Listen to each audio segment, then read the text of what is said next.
sinabi ni Locke na parang second day na po kami nag-audition, sobrang hirap siya for me kasi I didn't know what to expect, kung sino ba yung makaka-eksena ko, kung sino ba yung Clue as in no makakatawa ko. idea.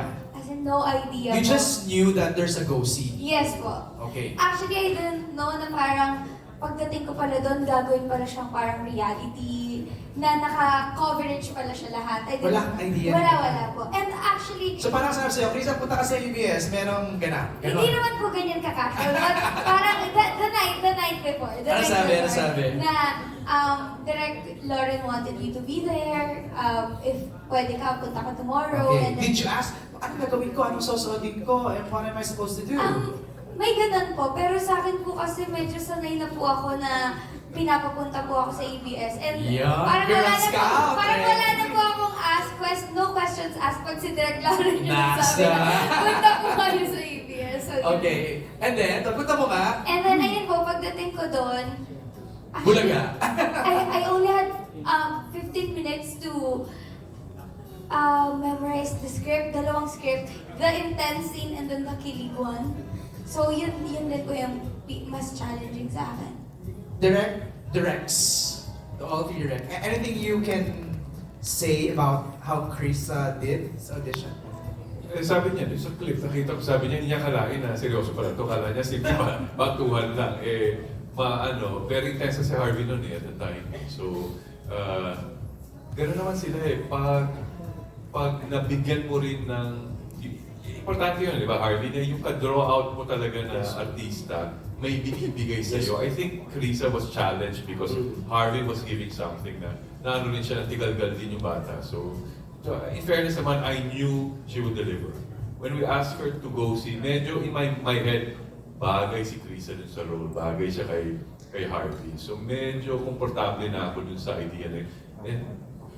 And tuwa ko lang sabihin niya na no questions asked kung pinupunta siya. Kasi alam naman niya na hindi ko sasayangin yung oras niya. Yes. Diba? So, it was just a formality because kailangan ko rin matest yun nasa utak ko. Tama ba yung hinala ko? Yes. At saka, kasi direct sa netizens, nagtatanong sila bakit short lang daw yung clip ng audition ni Criza, paano talaga siya natanggap. Siguro dahil shorted yung episode, pero kung talagang makita yung full, mahaba yon, tapos ang daming pinagawa ni Direct Lawrence sa kanya, na parang Criza hindi yan enough, gawin mong ganito, bla bla bla bla bla. Siguro, doon kami na-impress kay Criza kasi malyab, ano yung term nyo kanya? Malyable. Malyable. Kung anong binato ni Direct Lawrence, binigay niya. Parang yun. Siguro na-shorten lang dahil short lang yung episode, pero ganun po yung nangyari kung bakit siya Ilabas na lang natin yun. Oo, ilabas na yung raw. Ilabas Ilabas nyo na for additional content. Yung ano. Pero yung dun po sa part na parang hindi ko siya sineryoso or parang may sinabi akong spiel na akala ko hindi siya seryoso, akala ko eme lang. That's not my reaction when direct critique me. Hindi po yung reaction ko. Sinabi ko po yun when they asked kung ano yung reaction ko nung nakita ko na super dami palang cameras and parang reality pala siya. So dun ko po siya part sinabi na, oh my God, seryoso pala siya. Doon yun, hindi doon sa kay Direk. Oh. So parang Kasi pinakita... parang ayoko isipin ng tao na dinidisrespect ko si Direk and I don't take it seriously. When in fact, sobrang kinakabahan talaga ako nung nandun ako sa harap ni Direk. Oo. Pero alam mo, pinakita mo lang dito dahil sa sanay ka na sa mga workshops and mga go-sees na pinupuntahan mo. 15 minutes! Wow, mo ka. Grabe naman, di naman. Nung parang nasanay na yung body mo, di ba? Yung mind and body mo na, I can do this, kaya ko to. Adrenaline rush, kaya ko to. Alam mo na sa kahuhugon. Good job, Criza.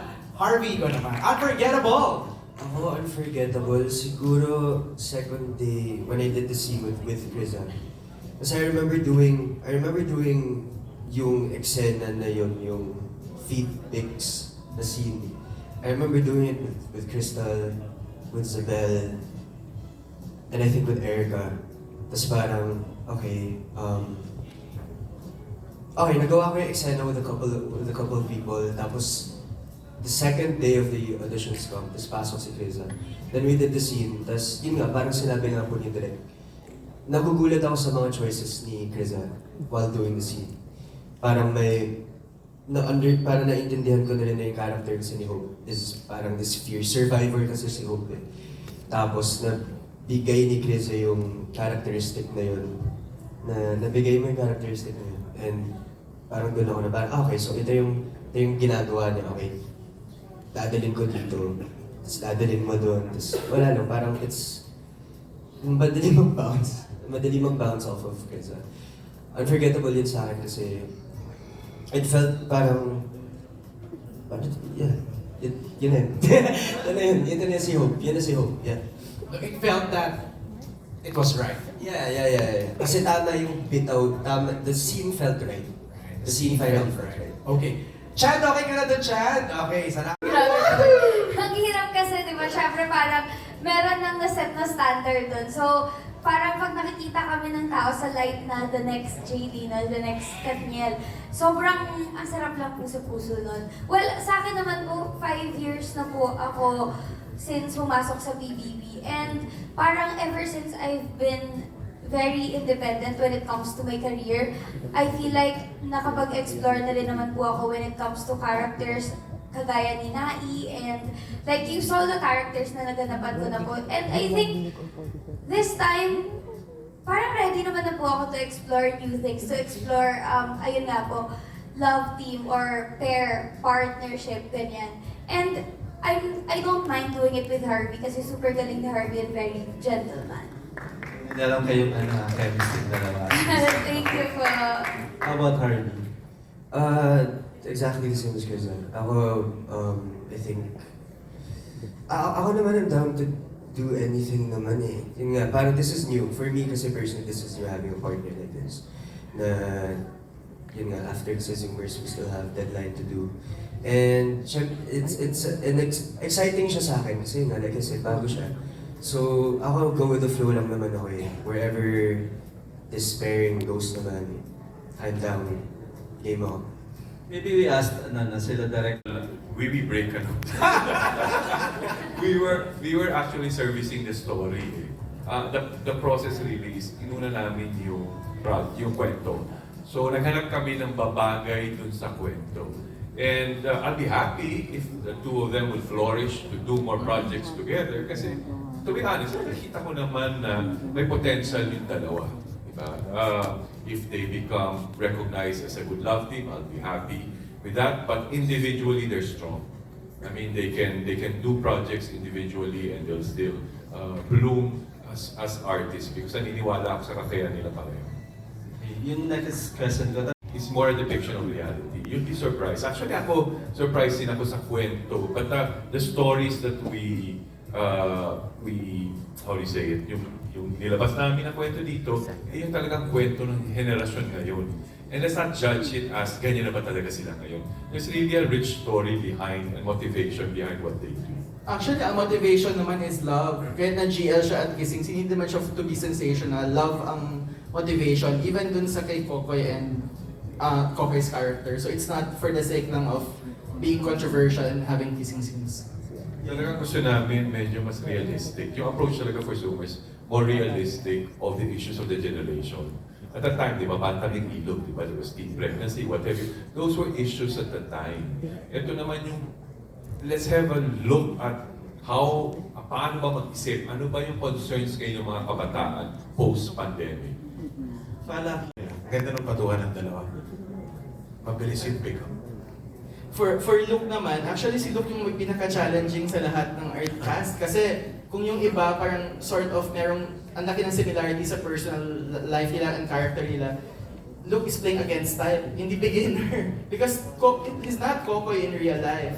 But nakikita mo talaga yung experience niya. He's been doing a lot of MMK episodes so hindi pa siya pumasok sa bahay ni Kuya. Pag naghahanap ng mga batang chuchu or anak na ano na talent lang, si Luke yun, hindi lang Asa mga nagkakaroon na siya before? Oo. At bago siya pumasok sa PBB, at sa PBB siya, may MMK episode siyang lumalabas. Ang dami ng mga, so nahasa rin siya sa MMK. Tapos at the same time, so teammate din siya. So, innate kasi kay Luke yung yung math, marunong talaga siya math. Bata pa, so hanggang ngayon, natural, organic yung pag-arte. So yun, so isa rin yung character ni Kokoy na hirap kaming hanapan ng artista and then we're thankful na naka-follow siya sa second day of audition. And to pair Kokoy with Erica was also a challenge for us because Erica we wanted from the start. Okay. Kaya lang si Erica, meron siyang, di ba yung confidence ng batang yan talagang, kung we talk about talagang passion and wanting to succeed. Yan, si Very Erica. Erica. But Erica she's playing older sister of Harvey. She's only 19. And she's only 19, but she's playing a role, an older, ang bili lang namin sa kanya, Erica ha, matapang masyado tsura mo, so you have to temper it. So, yun naman, each one of them, they have their uniqueness there from Hadia nga, unfortunately, may pinagdaanan, so hindi namin ma-push din. We were also very careful. Magalit si Eric Santos na pinagtatrabaho namin yung kapatid niya na husto, di ba? Baka insensitive kami, so sabi namin, sige, we'll give you naman because she also has that potential. We saw it eh. Iba yung sabi ko nga doon sa nakita ko yung mukha ni Hadia, sabi ko, ang ganda ang amo ng mukha niya, sarap bigyan ng mga roles para nababagay sa persona niya. But at the right time. And of course, si Luis has been with us for a long, long time. Lumaki na yan, pumilog, pumayat, lumaki. Nag-yo-yo-yo yan. Pero isa yan sa pinakamalambing naming artista. Yan. Tapos si Kay, tsaka si Isabel naman, troopers talaga yan. Si Kay, I've seen her work in Japan with Carlo, and it was shot last year. And she's really a trooper. Okay. Si Isabel, ganda-ganda mukha. Nagagandahan talaga ako sa mukha ni Isabel from this time. Wow, grabe.